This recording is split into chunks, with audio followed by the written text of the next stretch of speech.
Railway zone తేలేని దద్దమ్మ ప్రభుత్వం చంద్రబాబుదన్నారు YSRCP MLA రోజా. అధికార పార్టీ ఎంపీలకు వ్యాపారం తప్ప రాష్ట్ర హక్కులు పట్టవని మండిపడ్డారు. టీడీపీ ప్రభుత్వం పూర్తి అవినీతిలో కూరుకుపోయిందని, విభజన చట్టంలోని హామీలపై కేంద్రాన్ని నిలదీయడంలో విఫలమైందని అన్నారు.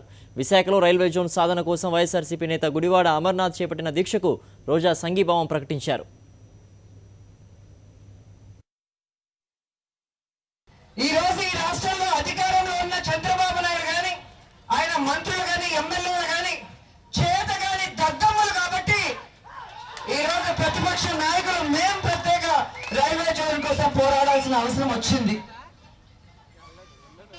పవన్ కళ్యాణ్ గారు ఒకసారి చెప్పారు, అధికార పార్టీ ఎంపీలు వ్యాపారాలు చేసుకుంటున్నారు కానీ ఢిల్లీలో ఏపీ హక్కుల గురించి పోరాడకుండా గాడిదలు కాస్తున్నారా అని. ఆ మాటలు నిజమే అని ఈ రోజు అనిపిస్తోంది. ఎందుకంటే ఈ రోజు అధికార పార్టీలో మీరు చూస్తే 17 మంది ఎంపీలు ఉన్నారు, 2 కేంద్ర మంత్రులు ఉన్నారు, కానీ రైల్వే జోన్ తేలేకపోతున్నారు. ముఖ్యంగా ఒక మంత్రి, కేంద్ర మంత్రి అయితే ఇక్కడికి సమీపంలోనే అశోక్ గజపతిరాజు గారు, కానీ ఈ ప్రాంతానికి చేసింది చూస్తే శూన్యం.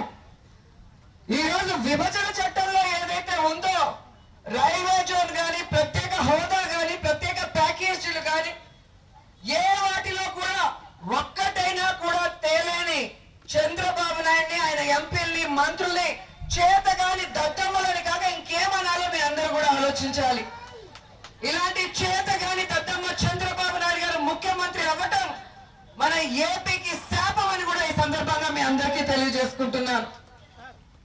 ముఖ్యంగా వెనకబడిన జిల్లాలు ఉత్తరాంధ్రలో కానీ, రాయలసీమలో కానీ మనకి 7 జిల్లాలు వెనకబడి ఉంటే ఒక్కొక్క జిల్లా అభివృద్ధికి 700 కోట్లు కావాలని ఈరోజు కేంద్రానికి చంద్రబాబు నాయుడు గారు లేఖ రాసి కూడా ముష్టి 50 కోట్లు జిల్లాకి ఇచ్చి 10,000 కోట్లు అడిగితే కేవలం 700 కోట్లు మాత్రమే ఈ రోజు కేంద్ర ప్రభుత్వం ఇచ్చింది. అంటే చంద్రబాబు నాయుడు గారి అసమర్థ పరిపాలన మనం ఆలోచించాలి.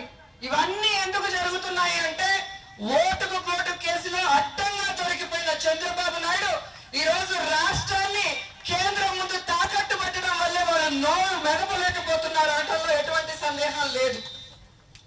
ఈ రోజు ఎంపీలు కానీ, కేంద్ర మంత్రులు కానీ మోడీ గారి దగ్గరికి వెళ్ళి మీరు ఇవి ఇస్తామన్నారు, అవి ఇస్తామన్నారు, ఎందుకు ఇవ్వలేదు అంటే చంద్రబాబు నాయుడు చేసిన దొంగ పనులు, దొంగ లెక్కలు బయటికి తీస్తారన్న భయంతో ఈ రోజు తేలుగుట్టిన దొంగల్లాగా తెలుగుదేశం పార్టీ వాళ్ళు ఉండటం నిజం కాదా అని ఈ సందర్భంగా మిమ్మల్ని అడుగుతున్నాను. ఈ రోజు రాష్ట్రంలో మేము చేసిన అభివృద్ధి ఎవరూ చేయలేకపోతున్నారు, అందుకే మా పార్టీలోకి వైఎస్ఆర్ కాంగ్రెస్ పార్టీ నుంచి ఎమ్మెల్యేలు వచ్చేస్తున్నారు అని నేను అని చెప్పుకుంటున్నారు. ఈ రోజు నేను చెప్తున్నాను, తెలుగుదేశం పార్టీలో మగాళ్ళు లేరని చంద్రబాబు నాయుడు తెలుసు కాబట్టి, తెలుగుదేశం పార్టీలో మగాళ్ళు లేరని తెలుసు కాబట్టి వైఎస్ఆర్ కాంగ్రెస్ పార్టీ ఎమ్మెల్యేలు కొనుక్కుపోతున్నారని ఈ రోజు నేను చెప్తున్నాను. నిజంగా చంద్రబాబు నాయుడికి దమ్ము ధైర్యం ఉంటే, రాయలసీమ గడ్డ మీద పుట్టుంటే, ఈ రోజు ఆయన చేసిన అభివృద్ధి నిజమైతే వైఎస్ఆర్ సిపి నుంచి తీసుకెళ్లిన ఎమ్మెల్యేలతో రాజీనామా చేసి ఎలక్షన్లకు రండి. మీ అభివృద్ధి ఏంటో, మీరు చేస్తున్న అవినీతి ఏంటో ప్రజలకు తెలియజేసేదానికి ఎదురు చూస్తున్నారని తెలియజెప్పుకుంటున్నాను.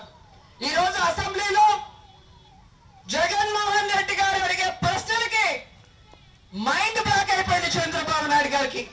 అదే ఎన్నికలు కనుక వస్తే ప్రజలు ఇచ్చే తీర్పుతో చిన్న బదుడు చితికిపోయి షాక్ వచ్చే పరిస్థితి వస్తుంది. కాబట్టి ఈ రోజు ఎన్నికలకు రాకుండా ఈ రోజు రాష్ట్రంలో జరుగుతున్న అన్ని ప్రజా వ్యతిరేక విధానాల్ని కప్పిపుచ్చుకోవడానికే ఈ రోజు ఎమ్మెల్యేలు తీసుకుపోయే డ్రామా తప్ప మరొకటి కాదని సందర్భంగా గట్టిగా కూడా చెప్తున్నారు. ఎందుకంటే ఈ రోజు చంద్రబాబు నాయుడు చేసే అభివృద్ధి ఏంటి? ఈ రోజు ఇసుకను ఎలా దోచుకోవాలి, కల్తీ మద్యంతో ఎట్లా కోట్లు గడించాలి, రాజధానిలో తన బినామీలు తాను ఎలా దోచుకోవాలి, ఇలాంటి అవినీతిలో తన కొడుకైన పప్పు, తండ్రి అయిన తుప్పు వీళ్ళిద్దరు చూపిస్తున్నారే తప్ప డబుల్ గ్రోత్ ఎక్కడా కూడా ప్రజల సమస్యల్ని దూరం చేయడంలో గాని, ప్రాంతాల్ని అభివృద్ధి చేయడంలో గాని ఎక్కడ కూడా అభివృద్ధి సాధించలేదనేది నిజం అన్న సంగతి కూడా ఈ సందర్భంగా అందరికీ తెలియజేసుకుంటున్నాను.